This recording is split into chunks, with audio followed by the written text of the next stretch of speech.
할렐루야, 사랑하는 우리 예수원적교회 성도 여러분, 오늘도 좋은 아침입니다.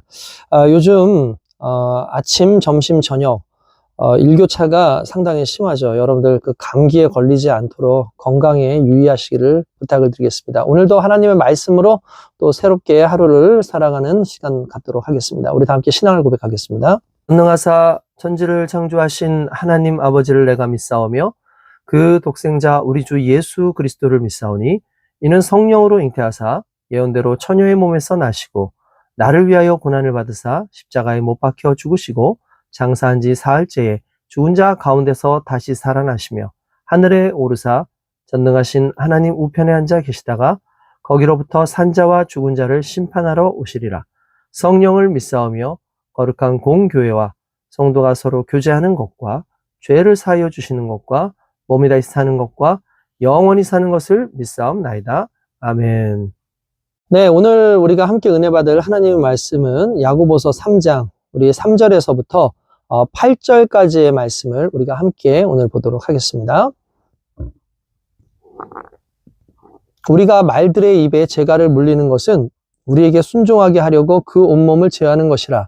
또 배를 보라. 그렇게 크고 광풍에 밀려가는 것들을 지극히 작은 키로서 사공의 뜻대로 운행하나니 이와 같이 혀도 작은 지체로 돼 큰 것을 자랑하도다. 보라, 얼마나 작은 불이 얼마나 많은 나무를 태우는가. 혀는 곧 불이요, 불의의 세계라. 혀는 우리 지체 중에서 온몸을 더럽히고 삶의 수레바퀴를 불사르나니 그 사르는 것이 지옥불에서 나느니라. 여러 종류의 짐승과 새와 벌레와 바다의 생물은 다 사람들이 길들일 수 있고 길들여 왔거니와 혀는 능히 길들일 사람이 없나니 쉬지 아니하는 악이요 죽이는 독이 가득한 것이라. 아멘. 네, 어제는 우리가 그 선생된 자들의 그 책임감, 그리고 그들의 그 위치가 얼마나 무거운 것인지에 대해서 한번 좀 살펴봤죠. 그러면 오늘은 무엇이냐? 결국 그러한 위치에 있고 교회의 어떤 직분자들로서 있을 때에 그 무거움 가운데에서 가장 제어해야 될 것이 무엇이냐에 대한 부분을 바로 우리의 말, 우리의 언어 생활, 이걸 성경에서는 혀라고 하는 하나의 명사, 신체의 하나의 명사를 가지고 설명하고 있는 것을 오늘 함께 좀 나누도록 하겠습니다. 말의 실수가 많다는 이제 야고보의 이러한 이야기는 결국 혀를 마음대로 조절하지 못하는 사람들에 대한 이야기로 이렇게 표현을 해요. 실제로 이 은유적인 말은 1장 26절에도 한번 사용된 적이 있었죠. 누구든지 스스로 경건하다 하며 자기 혀를 재갈 먹이지 아니하고 자기 마음을 속이면 이 사람의 경건은 헛것이라. 이거 아마 여러분들 기억나실 겁니다. 이제 아무튼 그곳에서 일반적으로 신자들 전체와 관련해서 사용되던 은유였다면 이 혀를 이제는 오히려 지도자들 또는 가르치는 자들, 어떤 위치에 있는 자들에게 이제 관련하여 사용하고 있다라는 것을 좀 오늘 볼 수가 있죠.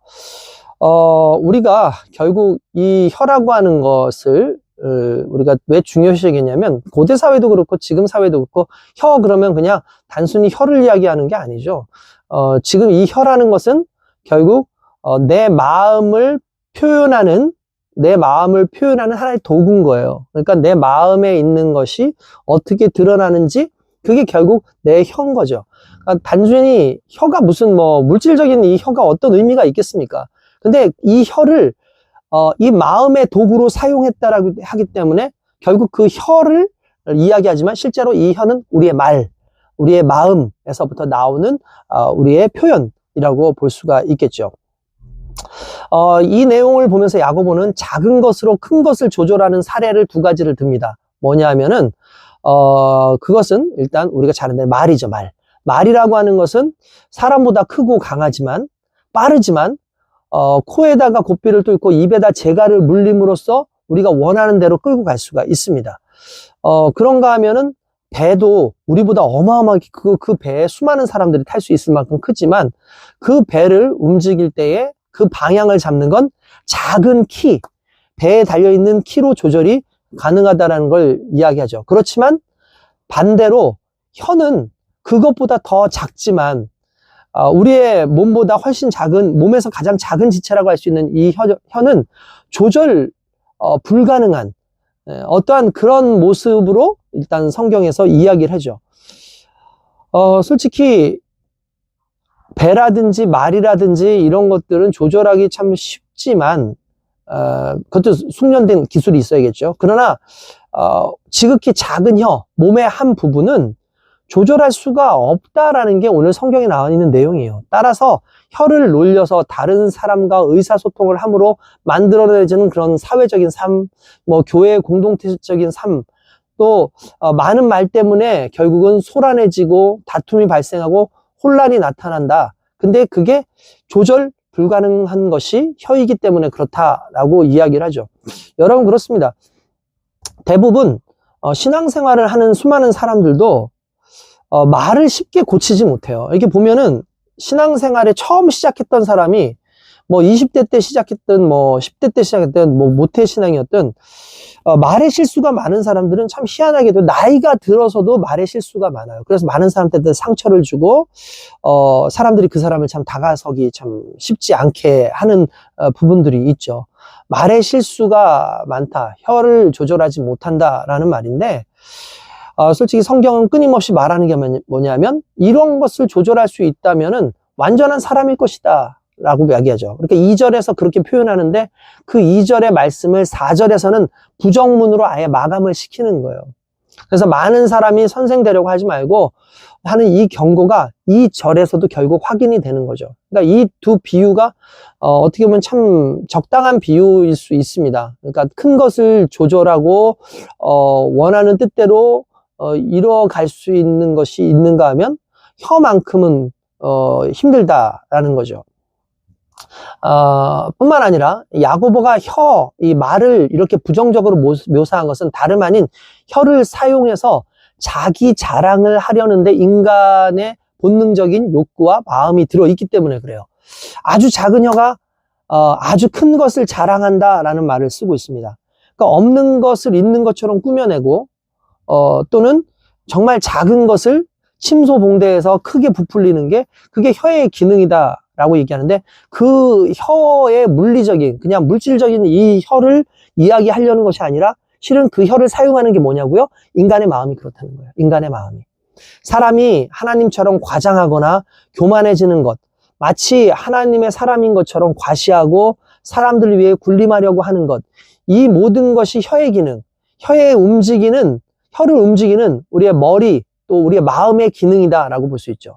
여러분 손으로는 한 사람도 죽이기 어렵지만 혀로는 말로는 수많은 사람들을 쉽게 죽일 수 있습니다. 오늘날 매스컴에서도 끊임없이 나오는 이야기가 뭡니까? 사람들이 누군가에 대해서 잘못된 이야기를 함으로 말미암아 누군가 상처를 받고 심지어 목숨을 끊는 경우도 있고요. 정말 말도 안 되는 그러한 일들을 이야기함으로 말미암아 억울해서 또는 자책감으로 죽는 사람들도 있죠. 그래서 우리의 말은 상당히 우리의 혀는 조심해야 돼요. 우리의 혀가 심지어는 맞는 말을 한다 할지라도 그것은 상당히 두려운 이야기입니다. 몇 년 전에도 어떤 연예인이 목숨을 끊었습니다. 연예인이기 때문에 상당히 많은 사람들한테 공신력을 주고 노출되어 있는 사람인데 그 사람의 잘못되어진 것, 이러한 것들을 이제 흔히 말하는 어떤 경찰들에 의해서 그냥 수사관들에 의해서 자연스럽게 밖으로 퍼져나왔어요. 그 사람들은 이 부분은 내 프라이버시가 있으니까 좀 조심해 달라고 얘기했는데도 불구하고 이것이 자연스럽게 얘기했죠. 우리 그렇게 얘기할 수 있어요. 이거 맞는 말인데 이 사람 잘못한 거 맞는데 이 사람이 문제 있는 거 맞는데 뭘 그렇게 문제라고 하느냐. 근데 여러분 사람이 이게 맞다 틀리다의 문제가 아니라 사람들은요 나름대로 수호지심이 있죠. 그러니까 수치심에 대해서는 정말 자신의 모든 것을 내려놓을 만큼 그렇게 사람들은 자신의 삶 가운데 좀 크게 보는 부분이 있어요. 결국 그 연예인이 목숨을 스스로 끊습니다. 이게 결국 그러한 내용도 결국 어떤 내용인 겁니다. 그러니까 말을 하지 말아야 되는데 퍼뜨릴 필요가 없는데 맞는 말이라 할지라도 퍼뜨리지 말아야 되는데 그것을 너무 무분별하게 사용하는 이러한 잘못된 것, 그것도 결국은 혀로 인해서 사람을 죽일 수 있는 이유가 되는 거죠. 여러분 정말 조심해야 됩니다. 혀는. 인간의 몸이 가진 모든 기관 중에, 기관이나 기능 중에 이렇게 자기 능력의 범위 밖의 일들을 자기 것인 양 과장하고 착각할 수 있는 것은 혀뿐이에요, 오직. 이것이 상당히 큰 문제라고 볼 수가 있습니다. 달리기 선수는 이제 금메달 하나를 따기 위해서 온몸을 훈련하고 온갖 수련과 또 뭐 단련을 받아야 하죠. 그러나 주어지는 자랑은 금메달 하나뿐입니다. 그러나 사람은요, 말과 혀로 자신을 하나님처럼 높일 수 있어요. 전 우주를 혀 끝으로 올려놓을 수도 있다는 이야기입니다. 그러니까 야고보는 인간이 미칠 수 없는 범위의 것을 끌어대는 혀의 교만, 그리고 기만, 착각, 이런 것들을 정확하게 지적하고 있는 거죠. 그러나 이제 혀를 움직여 자량을 늘여놓는 것은 결국 사람 마음 아니겠습니까? 따라서 야고보는 혀가 아니라 혀로 만들어내는 말, 이 말을 생산해내는 인간의 마음이 조절불능임을 지적하고 있다라는 걸 알 수 있죠. 아무것이나 이제 떠벌리고 싶어하는 인간의 욕구를 통제할 수 있다면 그 사람이야말로 진짜 선생의 자격이 있다라는 거죠. 교회에서 가르치는 사람이 갖춰야 될 그 첫 번째 자격 요건은 바로 말, 혀를 자신을 자랑하는 데 사용하지 않는 겁니다. 그렇게 하지 않고 혀를 자기의 지식이나 자신의 지혜, 혹은 자기 자신을 자랑하는 데 사용하는 사람은 선생이 되어서는 안 된다는 거죠. 그래서 그는 다른 사람에게 정말 해를 가하고 심판을 자초할 뿐 아니라 자기 자신에게 심각한 해를 가하는 것이고요. 항상 자기 자신이 이제 기준이 될 수 있다라는 걸 알 수 있습니다. 뿐만 아니라 야고보는요, 혀에 대한 그 심각한 폐해를 효과적으로 설명하기 위해서 작은 불씨가 나무를 태운다, 그리고 숲을 태우고 산을 태운다 라는 그런 말을 쓰죠. 실제로 뭐 오늘날 이제 특별히 이렇게 건조한 이런 곳에 불이 붙는다라는 걸 생각해 보면은 담배꽁초 하나가 온 산을 다 태우고 심지어는 막 며칠, 막 몇 달에 걸려서 이렇게 계속해서 산불이 옮겨져 가는 경우도 있지 않습니까?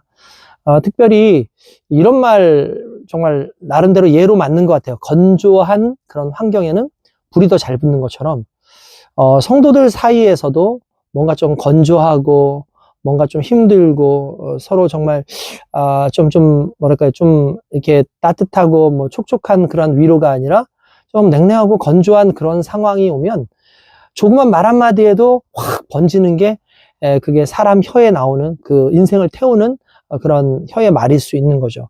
그래서 특별히 선생들은 더 조심해야 된다, 이런 말을 좀 더 하고 싶습니다. 혀는 바로 그런 불이다 라는 거죠. 없는 것을 떠들어댐으로써 우리에게 불의의 세계를 만들어낸다. 불의의. 그러니까 거짓되고 잘못되어 있는 불의의 세계를 만들어내는 게 이게 혀의 특성입니다. 그러니까 야고보는요, 이게 말의 파괴성을 혀는 우리의 지체에 붙어 있으면서도 온몸을 더럽히고 삶의 바퀴를 불태운다라고 표현합니다. 그것은 다름 아닌 지옥에서 나오는 불꽃인 거죠. 그러니까 말에 실수가 없으면 완전한 사람일 것이다에 대한 효과적인 어떤 반복, 설명? 이렇게 우리가 볼 수 있는 겁니다. 솔직히 우리가 말에 대해서 얼마나 부주의하고 무감심한지는 여러분도 아실 거예요. 그냥 되는 대로 말하고 생각나는 대로 말하죠. 우리가 이제 종종 농담처럼 뇌를 거쳐가라 라는 말합니다. 우리의 말이 좀 뇌를 거쳐가라. 그러니까 생각을 하고 깊이 좀 듣고 이렇게 얘기를 해야 됩니다.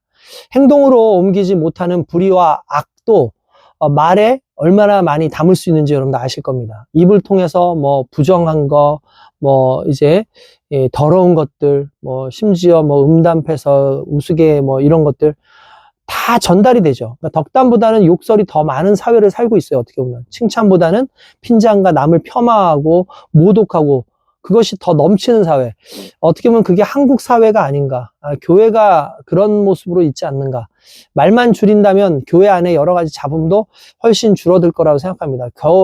거의 뭐 우리 교회뿐만 아니라 모든 교회들이 이 말 때문에 상처받잖아요. 실은 별것 아닌 것 같지만 근데 실제로 말이 우리의 어떤 그 행위로서 나오는 그런 폭력적인 것보다 더 크게 이제 우리에게 작용을 합니다.